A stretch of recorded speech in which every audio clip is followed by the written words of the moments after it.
Next video continued. All right, new YouTube channel, and they limit your time. Anyway, so back to what I was saying about being a support group facilitator and workshop facilitator virtually is that I'm an artist and I know how it is when you are going through trauma, when you're going through periods in your life and you just can't create because you just can't. You have an artist block. You don't want to create, or creating brings up these negative times and moments, and it's just you just can't. I know what it's like.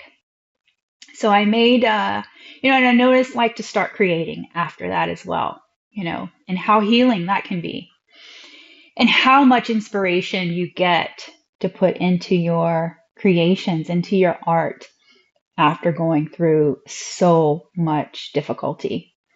So I started, one of my support groups was for artists, anyone who, needs to reunite, no, reignite, reignite your creative part of yourself after losing it. So it was after losing your creativity, it's bringing it back, after loss, grief. And so, there was this one woman who she was dying of cancer, and she lost her creative. And she said that I inspired her and helped her to reconnect to it, and the renewed hope and just life she had, knowing she was dying. And she had come to terms with that. She was able to create again. I'm gonna cry. To be able to do that for someone,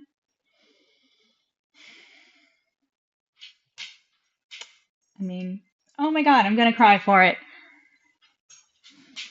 I'm just glad she was able to do that. That means a lot. All right. All right. So I know I can pause my video now, kind of regain myself a little bit so I can continue. I don't do edits. I just present what's real. Yeah. I don't want to waste time doing edits. There's no harm in being real. Whatever. It is what it is. And as I was saying, I have so many people that have told me that I helped them. And I'm just so glad for them. So anyway, that was my job for 3+ years, working remotely, virtually. And I was suddenly let go. It was a startup company. They were failing, and a lot of stuff happened, and they just let go of a lot of their contracted employees, and I had no unemployment benefits because I was a contractor, and I had gotten renter's insurance that I purchased, the one that protected you from unemployment.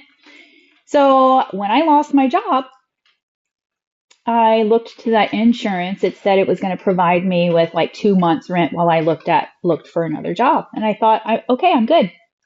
I did that and prepared because I foreseen this. I seen the company wasn't doing well, and I knew that it would be only a matter of time when they started letting people go. So I wanted to prepare, but it still came out of the blue. So I prepared. When I called the insurance company to enact this, they told me that since I was a contracted employee, it doesn't apply to me. So I paid that insurance to be protected if I lost my job.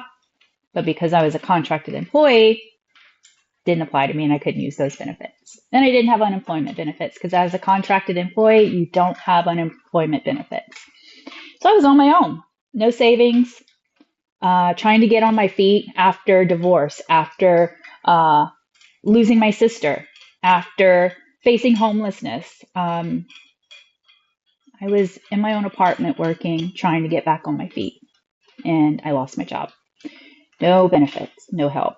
Started door dashing. I started door dashing to keep my vehicle and just ride out the rest of my rent and what I can do in my apartment because I couldn't afford to keep my apartment. I called so many people to help me with rent, tried to call this resource that I was given. No one could help me. I would encounter wrong numbers, no one answering, no return calls, voicemails that never called back, and if they did call back, they couldn't help. They had no funds, and they would just give me another number. And it's a goose chase. So I had no help despite having a long list of resources to help me with rent. No help.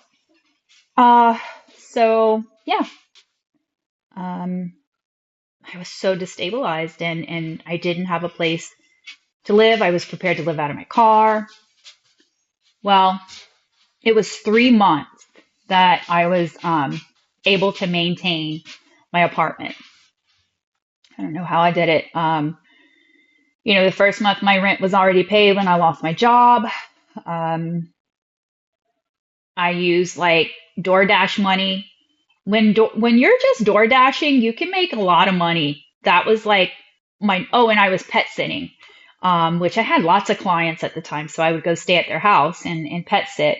So between door dashing and pet sitting, I was able to buy some time, but it came down to it, where I was like, I'm gonna have to move from this apartment because I can't keep doing this.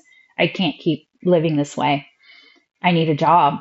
And I applied everywhere and I wasn't getting anything back. And I talked to someone and they told me, don't give up.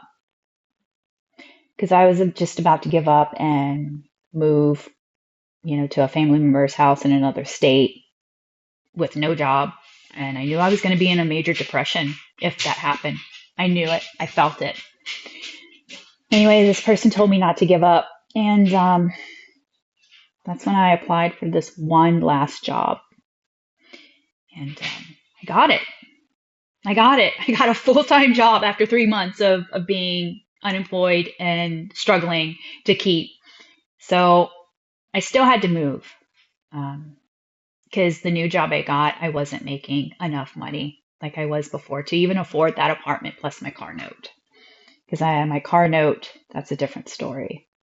Yeah, they put me upside down, $10,000 in my car note, and I can't refinance it. I can't get out of it. I can't sell it. Like I'm stuck paying like $500 a month plus insurance and stuff for a vehicle I'm $10,000 upside down in. So I'm stuck with this high vehicle note. Looks like I'm at 8 minutes. This story is to be continued in the next video.